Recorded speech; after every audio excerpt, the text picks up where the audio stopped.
Hello, the book that we're about to read is Just a Dream by Chris Van Allsburg.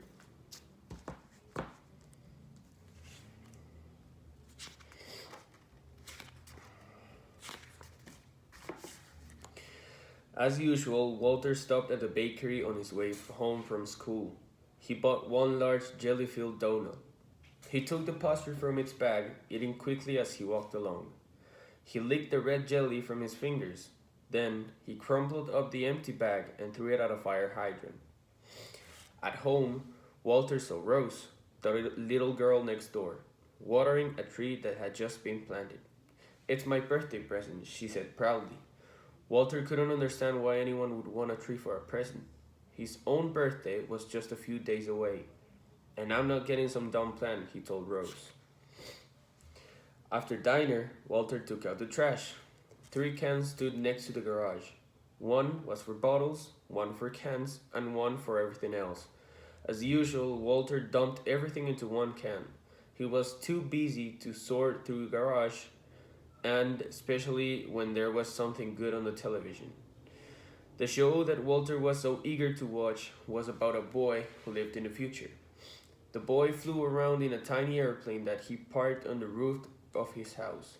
He had a robot and a small machine that could make any kind of food with the push of a button.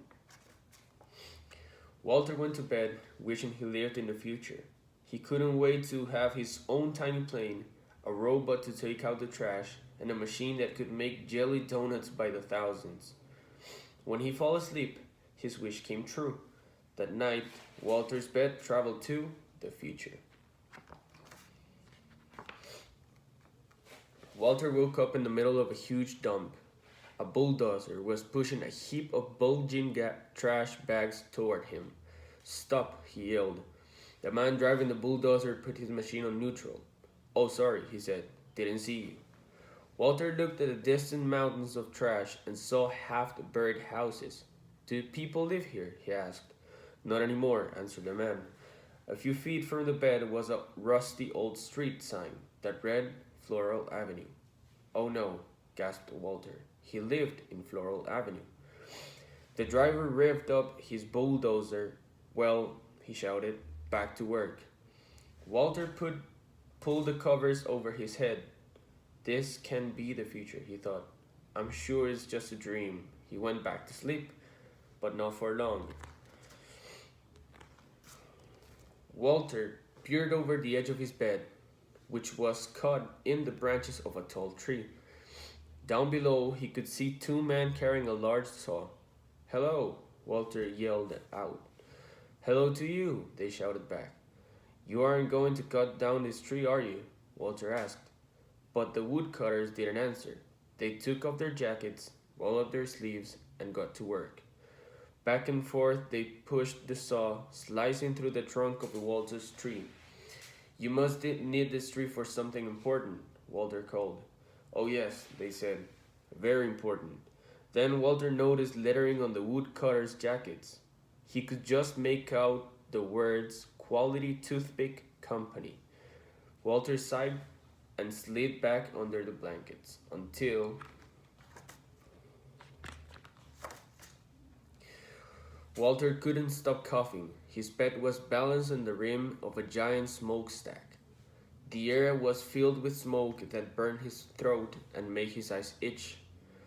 All around him, dozens of smokestacks bilged thick clouds of hot, fuel smoke.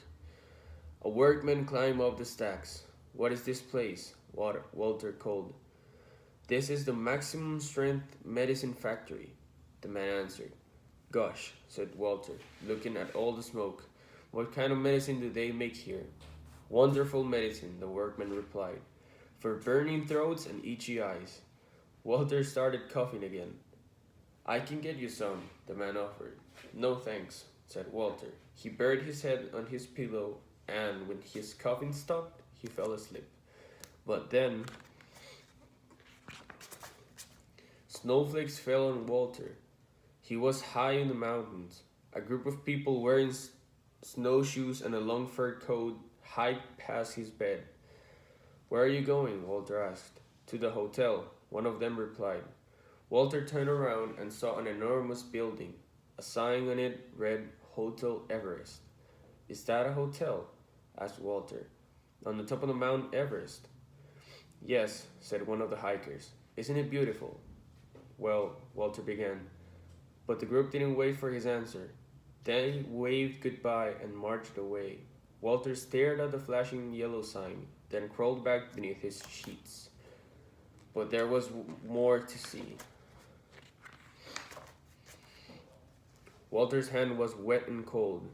When he opened his eyes, he found himself floating on the open sea, drifting toward a fishing boat. The men on the boat were laughing and dancing. Ship ahoy, Walter shouted. The fisherman waved to him. What's the celebration for? He asked. We've just caught a fish, one of them replied back. Our second one this week. They held up their small fish for Walter to see. Aren't you supposed to throw the little ones back? Walter asked, but the fishermen didn't hear. They were busy singing and dancing. Walter turned away. Soon, the rocking of the bed put him to sleep, but only for a moment.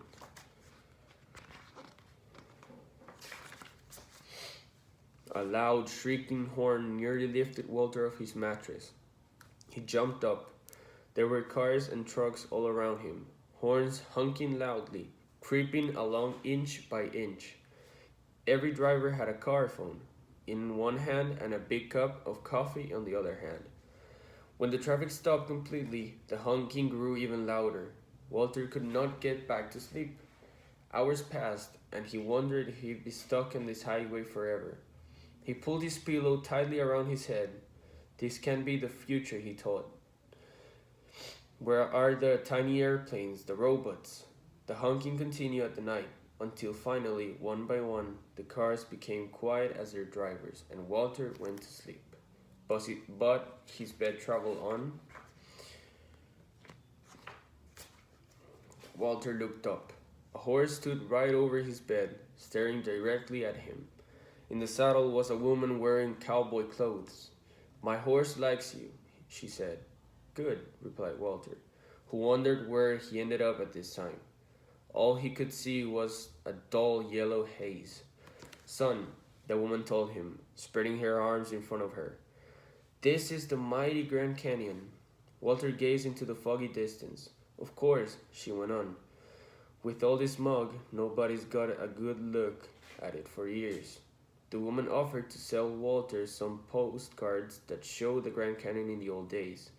They are real pretty, she said, but he couldn't look. It's just a dream, he told himself. I know I'll wake up soon, back in my room, but he didn't. Walter looked up from under his sheets. His bed was flying through the night sky. A flock of ducks passed overhead. One of them landed on the bed, and to Walter's surprise, he began to speak. I hope you don't mind, the bird said, if I take a short rest here. The ducks had been flying for days, looking for the pond where they had always stopped to eat. I'm sure it's down there somewhere, Walter said, though he suspected something awful might have happened. After a while, the duck waddled to the edge of the bed, took a deep breath, and flew off. Good luck, Walter called him. Then he pulled the blanket over his head. It's just a dream, he whispered, and wondered if it would ever end. Then finally, Walter's bed returned to the present. He was safe in his room again, but he felt terrible. The future he had seen was not the one he expected. Robots and little airplanes didn't seem very important now. He looked out of the window at the trees and lawns in the early morning light, then jumped out of bed. He ran outside and down the block, still in his pajamas. He found the empty jelly donut bag he'd thrown in the fire hydrant the day before. Then Walter went back home, and before the sun came up, sorted all of the trash by the garage. A few days later, on Walter's birthday, all his friends came over for cake and ice cream. They loved his new toys, the laser gun set, electric yo-yo, and inflatable dinosaurs. My best present, Walter told them, is outside. Then he showed them the gift that he'd picked up at the moment, a tree. After the party, Walter and his dad planted the birthday present. When he went to bed, Walter looked out of his window. He could see his tree and the tree Rose had planted on her birthday. He liked the way they looked side by side. Then he went to sleep, but not for long, because the night Walter's bed took him away again.